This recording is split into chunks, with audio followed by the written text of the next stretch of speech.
वक्त की बड़ी खबर के साथ केंद्र सरकार ने जम्मू कश्मीर को बड़ा तोहफा दिया है। 5,630 करोड़ से नई औद्योगिक इकाइयों को राहत मिलेगी और वेटिंग लिस्ट वाले इंडस्ट्रियल यूनिट्स को मौका मिलेगा। साल 2037 तक औद्योगिक प्रोत्साहन मिलते रहेंगे। जम्मू कश्मीर में औद्योगिक विकास को बढ़ावा देने के लिए केंद्र सरकार ने बड़ा फैसला लिया है। न्यू सेंट्रल सेक्टर स्कीम यानी कि NCSS के तहत करीब 5,630 करोड़ से ज्यादा रुपए की उपलब्ध राशि का इस्तेमाल 918 पहले से पंजीकृत इकाइयों के अलावा नई पात्र औद्योगिक इकाइयों के पंजीकरण के लिए किया जा सकेगा। इस संबंध में केंद्र सरकार की एपेक्स कमेटी ने जम्मू कश्मीर प्रशासन को निर्देश जारी किए हैं। कमेटी के मुताबिक DPR और उसमें प्रस्तावित निवेश और प्लांट एवं मशीनरी में हुए वास्तविक निवेश के बीच अंतर से करीब 4,551 करोड़ रुपए की बचत हुई है, जबकि योजना की स्वीकृत राशि में 1,079 करोड़ रुपए भी उपलब्ध है। वहीं GST दरों में कमी से हुई करीब 3,500 करोड़ रुपए की संभावित बचत के इस्तेमाल पर फैसला बाद में लिया जाएगा। वेटिंग लिस्ट में शामिल पात्र इकाइयों को मौजूदा प्रक्रिया के तहत पंजीकरण दिया जाएगा।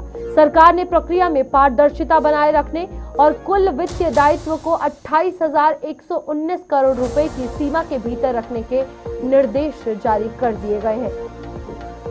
चलिए, हमारे साथ वरिष्ठ पत्रकार विनोद कुमार जुड़ चुके हैं। विनोद जी, कैसे देख रहे हैं आप इन तमाम चीजों को, चाहे वेटिंग लिस्ट में आने वाले अगर बात की जाए लोग हो या फिर ओवरऑल जो पैसा स्वीकृत किया गया है उसके तहत अगर काम किया जाएगा? रूपाली, इसमें बड़ा तोहफा नहीं कहा जा सकता है। इसमें बड़ी बात यह है कि 28,400 करोड़ रुपए का पैकेज आया था, जिसमें से 28,119 करोड़ आवंटित किया गया था। आवंटन के बाद जो मिसमैच हुआ या जो सरप्लस पैसा बचा हुआ है, वो सरप्लस पैसा है। ये जो पैकेज आप बता रहे हैं 5,630 करोड़ रुपए, वो सरप्लस पैसा है जो बचा हुआ था। अब नया आदेश ये आया कि इस पैसे का भी सरकार इस्तेमाल कर सकती है और जो ऑलरेडी पंजीकृत हैं, जिनको जगह नहीं मिली है, जिनको इस बेनिफिट नहीं मिल पा रहा है इंडस्ट्री का, उसको इसका बेनिफिट मिल पाएगा।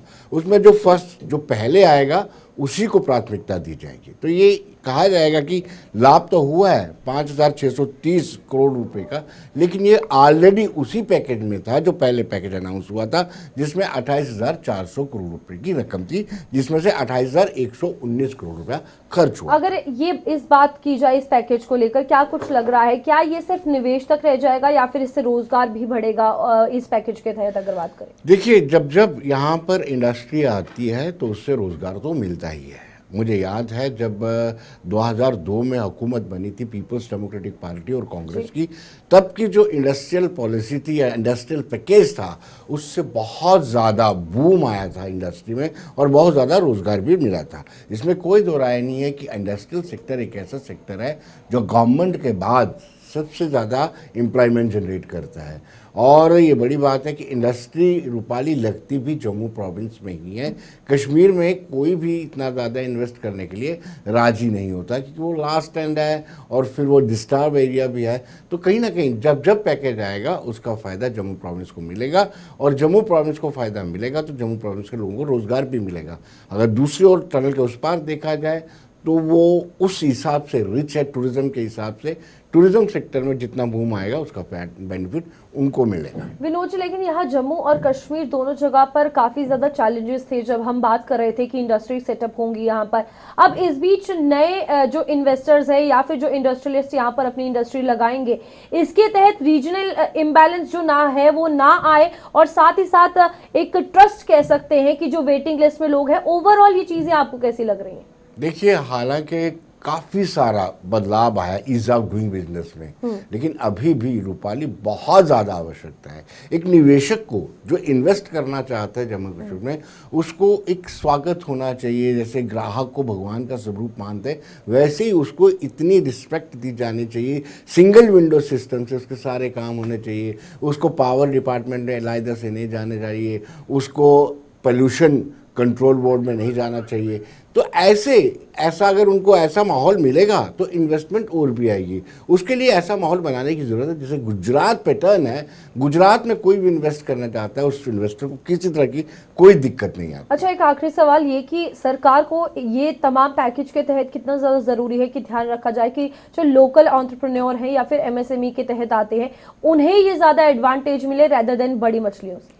देखिए, सन ऑफ द सॉइल लगातार ये डिमांड करते आ रहे हैं कि जिनको पहले से अलॉटमेंट हुई है, जिनके बाप दादा भी उसी इंडस्ट्री पे काम कर रहे थे, आगे बच्चे भी उसी इंडस्ट्री पे काम कर रहे हैं, तो वो कहते हैं उनकी ये डिमांड चल रही है कि हमें मालिकाना ऑनरशिप राइट दे दिया जाए। और इस पैकेज में भी मुझे लगता है कि प्रायोरिटी सेक्टर जो है ना, लोकल जो सन ऑफ द सॉइल है वो होने चाहिए। इससे कहीं ना कहीं ज़्यादा लाभ होगा। जो बाहर से इन्वेस्टर आता है वो बाद में चला जाता है, जब पैकेज खत्म होता है वो अपना सब कुछ उठा करके चला जाता है। जो लोकल होगा उसको वहीं पे रहना है, यहीं पे रहना है, यहीं पे काम करना है। तो मुझे लगता है कि प्रायोरिटीज जो है लोकल को मिलनी चाहिए।